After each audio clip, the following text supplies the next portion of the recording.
Group 1 నియామకాలపై high court ఇచ్చిన ఆదేశాల పట్ల బీఆర్ఎస్ నాయకుడు ఏనుగుల రాకేష్ రెడ్డి హర్షం వ్యక్తం చేశారు. అంతిమ విజయం ధర్మానిదేనని మరోసారి నిరూపితమైందన్నారు. హైకోర్టు ఆదేశాలు రాష్ట్ర ప్రభుత్వానికి చెంపలెప్పెట్టులాంటిదన్నారు. మెరిట్ లేని వాళ్లు గ్రూప్ 1 సర్వీసులోకి వస్తే రాష్ట్రం నష్టపోతుందని రాకేష్ రెడ్డి అన్నారు. విచారణలో నిజాలు నిగ్గు తేలుతాయని, త్వరలోనే ప్రభుత్వంపై ఓ ఆటం బాంబు పేలబోతుంది అంటున్న బీఆర్ఎస్ నేత రాకేష్ రెడ్డితో మా ప్రతినిధి Ravikanth face to face.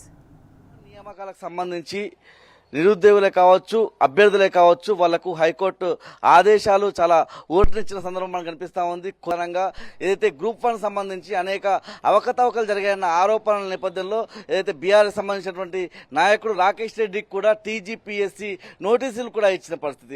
Rakesh Reddy గారు ముఖ్యంగా అవకతవకలు జరిగాయంటున్న సందర్భంలో హైకోర్టు ఆదేశాలు ఇవాళ నిరుద్యోగులే కావచ్చు, అభ్యర్థులకే కావచ్చు ఎట్లాంటి ఊరటనిచ్చిందని మనం చెప్పుకోవచ్చు. క్రమంగా ధర్మాందే విజయం అని మరొకసారి రుజువైంది. నిన్న గ్రూప్ 1 విషయంలో హైకోర్టు ఇచ్చినటువంటి తీర్పు కాంగ్రెస్ ప్రభుత్వానికి, అదేవిధంగా అహంకారంతో సహేతుకత లేకుండా వ్యవహరించినటువంటి టీజీపీఎస్ కూడా ఒక చెంపపెట్టు లాంటిది. గ్రూప్ 1 ఫలితాలు వచ్చిన దగ్గర నుండి కూడా ఇందులో అనేక అవకతవకలు జరిగినాయని, ఫలితాలన్నీ గందరగోళాన్ని సృష్టిస్తున్నాయి, ఏదో గోల్మాల్ జరిగిందని చెప్పి యాస్పిరెంట్స్ నెత్తినోరు ముత్తుకున్నా కూడా helpdesk.tgpsc.gov.inకి వేల మంది మెయిల్స్ చేసినా, ఫోన్ చేసినా కనీసం స్పందన లేదు.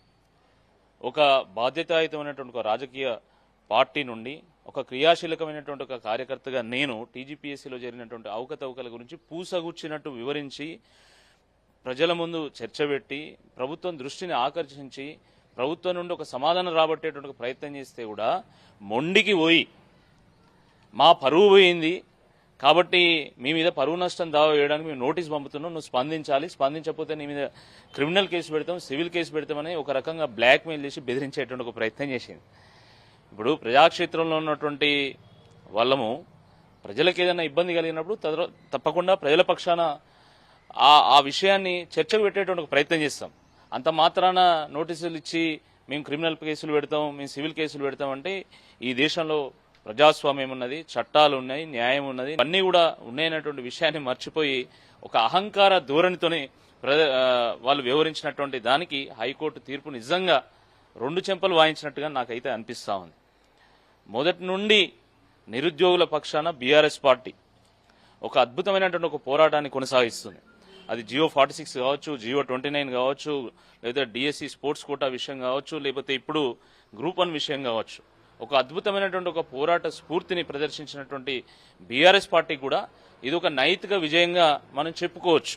కోటి ఉమెన్స్ కాలేజీలో కేవలం ఉమెన్స్కి ఎందుకు వేసిండ్రు సెంటరు, మెన్కి ఎందుకు వేయలేదు? అసలు మామూలుగా యూపీఎస్సీ లాంటి పరీక్ష మెన్కి ఉమెన్కి సపరేట్ ఏమి ఉండదు, ఇక్కడ ఎందుకు వేసిండ్రు అంటే కోటి ఉమెన్స్ కాలేజీలో జెంట్స్కి టాయిలెట్లు లేవు, జెంట్స్ అందరు పోయి టాయిలెట్లలో కెమెరాలు పెడతారు, అది అక్కడ ఉన్నటువంటి ఉమెన్కి ఇబ్బందికరం అని చెప్పేసి ఇచ్చినటువంటి సమాధానం నిజంగా నివ్వరపరిచింది.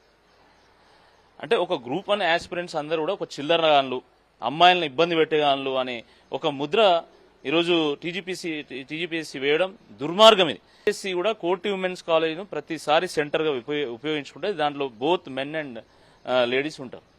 పరీక్ష రాసిన దానికంటే ఇప్పుడు 100 మంది పరీక్ష రాస్తే 110 మందికి ఫలితం ఇస్తారా ఎక్కడన్నా? అది సాధ్యమా? అంటే 10 మంది ఎక్కడి నుంచి వచ్చిండ్రు? వాళ్ళకి ఏమైనా గ్యారంటీ ఇచ్చిందా మీరు పోస్టులు? ఏం జరిగింది? ఇలాంటి అనేక అనుమానాలు ఉన్నటువంటి నేపథ్యంలోనే హైకోర్టు అద్భుతమైనటువంటి ఒక తీర్పు, అంటే తాత్కాలికమైనటువంటి బ్రేక్ అయినా కూడా ఇది శాశ్వతమైనటువంటి బ్రేక్ అని నేను భావిస్తా ఉన్నా. గత 3-4 రోజుల నుండి ఒక వీడియో మొత్తం వైరల్ అవుతా ఉంది రాష్ట్రం అంతా. కాంగ్రెస్ పార్టీ మంత్రులు ఎవరైతున్నారో కొండా సురేఖ గారు, శ్రీధర్ బాబు గారు ఇద్దరు ఏం మాట్లాడుకుంటున్నారు? మా వాళ్లకు ఒక ఉద్యోగం కావాలి, ఏరోనాటికల్ ఇంజనీరింగ్ చేసిండ్రు అంటే ఆయన నేను తప్పకుండా పెట్టిస్తాను అంటున్నాను. అంటే వీళ్ళు ఏమైనా గ్రూప్ 1లో కూడా ఉద్యోగాలు పంచుకున్నారా? 6 గ్యారెంటీలు ఎట్లా ఇయ్యలే, కానీ ఈ పోస్ట్ ఏమైనా గ్యారెంటీ చేసుకున్నారా? వీళ్ళ మనుషులకు, వీళ్ళ బంధువులకు, వీళ్ళ కుటుంబ సభ్యులకు, వీళ్ళ కార్యకర్తలకు ఏమైనా గ్యారెంటీ చేసుకున్నారా అనేటువంటి అనుమానం ఈరోజు సర్వత్రా నెలకొన్నది. ఇమ్మీడియట్ గా గ్రూప్ 1 రద్దు చేయాలా? ఒక మెరిట్ లేనటువంటి వాళ్ళను అధికారులుగా చేస్తే రాష్ట్రం నాశనం అయ్యేటువంటి అవకాశం ఉంటుంది. కాబట్టి వెంటనే రేవంత్ రెడ్డి గారు వారు జపాన్ ఉండొచ్చు, ఢిల్లీలో ఉండొచ్చు, ఎందుకని ఆయన ఇక్కడ ఉండడు, ఆయన ఎంతసేపు ఢిల్లీ, జపాన్ తిరుగుతాడు. కాబట్టి ఆయన ఎక్కడున్నా కూడా దీన్ని పరీక్షను రద్దు చేసే విధంగా ఒక ప్రకటన చేయాల్సిందే ఈ సందర్భంగా బీఆర్ఎస్ పార్టీ పక్షాన మేము డిమాండ్ చేస్తున్నాం. ఇప్పటికీ 40 సార్లు ఢిల్లీకి పోయిండు ఆయన ఉద్యోగం కాపాడుకోవడానికి 40 సార్లు ఢిల్లీ పోతాడు. కానీ వేల మంది 10-12 సంవత్సరాలు ప్రిపేర్ అయ్యి ఎగ్జామ్ రాస్తే దాంట్లో అవకతవకలు జరిగినాయంటే మాత్రం 40 నిమిషాలు వెచ్చించి ఈ ఆస్పిరెంట్స్ తో డిస్కస్ చేయడం కానీ లేకపోతే అశోక్ నగర్కి వచ్చి వాళ్ళతోనే మమేకమై అసలు వాస్తవం ఏందో తెలుసుకోవడానికి కానీ ఆయనకు సమయం లేదు. కాబట్టి ప్రభుత్వం ఇప్పటికైనా ఆలోచించాలి. ఈ ప్రభుత్వం రావడానికి ప్రధానంగా ఈ రాష్ట్రంలో యువతనే కారణం. యువత అంతా ఏకమై కాంగ్రెస్ పార్టీకి ఓటు వేసి గెలిపిస్తే ఈరోజు వాళ్ళని ఎన్నికల సామాగ్రిలాగా వాడుకునో తెలుసు. ఎన్నికల్లో వాడుకునేటువంటి మైకు లాగా టెంట్ లాగా ఆ 10-15 రోజులు వాడుకున్నారు. 15 రోజుల తర్వాత దాన్ని మూలకు పడేసి. కాబట్టి తప్పకుండా ఆస్పిరెంట్స్ మీ ప్రభుత్వం ఏంది, మీ పనితీరేంది అన్నీ గమనిస్తున్నారు. రాబోయేటువంటి రోజుల్లో దానికి దీటైనటువంటి సమాధానం కూడా చెప్తారు వాళ్ళు. ముఖ్యంగా ఏదైతే అభ్యర్థులకు సంబంధించి రాసినటువంటి అభ్యర్థుల విషయంలోనూ పెంచి చూపించడమే కావచ్చు, ముఖ్యంగా సెంటర్లను ప్రకటించిన సెంటర్లు ఓలా ఉంటే మళ్ళీ రాసేటప్పుడు చూపించిన సెంటర్లు ఒకలా కావాలని ఇదంతా జరిగిందా? విచారణ ఎట్లా ఉండబోతుందని అనుకుంటున్నారు? ర్యాండమ్ గా అభ్యర్థులని వివిధ సెంటర్స్ కి కేటాయించినట్టయితే ఫలితం యావరేజ్ గా రావాలి. కానీ సెలెక్టివ్ గా కొంతమందిని ఒక సెంటర్లా కొంతమందిని ఇంకో సెంటర్లో వేయడం వల్లనే ఈరోజు ఏం జరిగింది, టాప్ 2 సెంటర్స్ లో 74 మెంబర్స్ వాళ్ళు క్వాలిఫై అయితే మిగతా సెంటర్లో ఒకరు ఇద్దరు, కొన్ని సెంటర్లు అయితే 0. ఎట్లా సాధ్యమవుతుందండి? వీళ్ళందరూ కూడా ప్రిలిమ్స్ క్వాలిఫై మెయిన్స్ క్వశ్చన్ అంటే ఎంతో కొంత టాలెంట్ స్కిల్ ఉన్నటువంటి వాళ్ళే, మెరిట్ ఉన్నటువంటి వాళ్ళే ఉంటారు. మరి అలాంటి వాళ్ళు ర్యాండమ్ గా మనం డిఫరెంట్ సెంటర్స్ లో డిస్ట్రిబ్యూట్ చేసినట్టయితే సగటున ఫలితం రావాలి. కానీ అలా రాలే. మీరు ఏం చేసిండ్రు, మీకు కావాల్సిన వాళ్ళందరినీ ఓ 2 సెంటర్లు వేసుకున్నారు, లేదా ఓ 4-5 సెంటర్లు వేసుకున్నారు, వాళ్ళకి ఫలితం వచ్చేలా చూసిండ్రు. ఇది మా ఆరోపణ ఎట్లా చేస్తున్నాం? మేము సహేతుకంగా చేస్తున్నాం, నెంబర్స్ ఆధారంగా మేము చెప్తున్నాం. పక్క రూల్ నెంబర్ వాళ్ళకి అన్ని సేమ్ మార్కులు వస్తాయా? ఎట్లా సాధ్యమవుతుంది అది? How is it possible? ఉర్దూలో గతంలో 9 మందే ఎగ్జామ్ రాసిండ్రు. మొన్న ఇచ్చినటువంటి వెబ్ నోట్లో ఏమంటారు, ఇప్పుడు 10 మంది రాసి అంటే ఒక్కడు ఎట్లా పెరిగింది? మరి ఇది అసలు వింత ఉన్నది. 100 మంది పరీక్ష రాస్తే 110 మందికి ఫలితం ఎట్లా ప్రకటిస్తారు? ఇది కామన్ సెన్స్. దీనికి పెద్ద లాజిక్ అవసరం లేదు.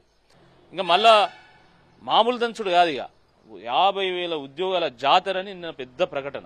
ఎందుకంటే ఈ గ్రూప్ అనేది ఇది వచ్చింది కాబట్టి ఓ ప్రకటన ఇస్తారు.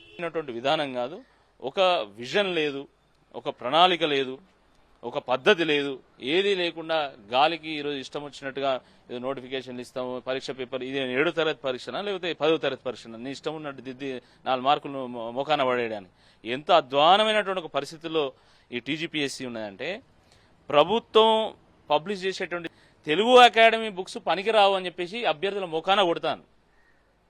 మరి ప్రభుత్వం ఎందుకు పబ్లిష్ చేస్తాను? పని లేక పబ్లిష్ చేస్తాను. తెలుగు అకాడమీ అవసరం లేదని మూత మూసేయండి, అయిపోతుంది. ఇక తెలుగు మీడియం ఎవడు చదవద్దు ఈ రాష్ట్రంలో. తెలుగు మీడియం చదువుకున్నాడు తెలివి తక్కువడు, వానికి శక్తి లేదు, వానికి ఏం తెలియదు అని ప్రకటిస్తే అయిపోతుంది. బోర్డు పెట్టేసేయండి, ఏ పరీక్ష కూడా ఈ రాష్ట్రంలో తెలుగు మీడియం చదువుకున్నాడు అక్కర్లేదు, వానికి అర్హత లేదు పరీక్ష రాయడానికి, పెట్టేస్తే అయిపోతుంది కదా. పరీక్ష రాయమంటారు, ఒక్క తెలుగు మీడియం అని కూడా మీరు సెలెక్ట్ చేయరా? తెలుగు భాష కోసం, తెలంగాణ యాస కోసం కొట్లాడినటువంటి పోరు నడిపినటువంటి గడ్డ తెలంగాణ గడ్డ. తెలంగాణ యాసతోని ఢిల్లీ మెడలు వంచి స్వరాష్ట్రాన్ని సాధించినటువంటి కేసీఆర్ గారు ఏలినటువంటి ఒక ప్రాంతం ఇది. ఇలాంటి ప్రాంతంలో 563 పోస్టులకు కానీ పరీక్ష జరిగితే మొదటి 500లో ఒక్కరు కూడా తెలుగు మీడియం వాళ్ళు లేరంటే మీరు ఏం చేస్తున్నట్టు? ఏదో గోల్మాల్ చేస్తున్నట్టే కదా. ఇప్పటికే 2000 పాఠశాలలు మూసేసిళ్ళు, ఆ యూనివర్సిటీ భూములు అమ్ముకుంటున్నారు, యూనివర్సిటీనే అమ్ముతాను లేక. ఇప్పుడు ఏకంగా గ్రూప్ 1 పరీక్షలో కూడా ఏదో గందరగోళం చేసి, నేను అమ్మినా నేనైతే చెప్పను, అది ఏం జరిగింది అనేది కోర్టే తెలుస్తుంది, వాస్తవం ఏందని బయటకు వస్తుంది, 100% బయటకు వస్తుంది. బయటకు వచ్చేటువంటి రుజువులు అతి త్వరలో బయట పెడతాం. ఒక ఆటం బాంబు ఈ ప్రభుత్వం మీద పేలబోతుంది, ప్రభుత్వం సిద్ధంగా ఉండాలి. ఇది మొత్తంగా చూస్తే ప్రభుత్వంపై ఒక ఆటం బాంబు పేలబోతుంది. ఏదైతే న్యాయస్థానం డైరెక్షన్లోనే విచారణ కొనసాగుతుంది కాబట్టి వాస్తవాలు త్వరలోనే బయటకు వస్తాయన్న విషయాలను అయితే రాకేష్ రెడ్డి గారు చెప్తా ఉన్నారు. కెమెరా పర్సన్ సంజీవ్తో రవికాంత్, టీ న్యూస్, హన్మకొండ జిల్లా కేంద్రం నుంచి.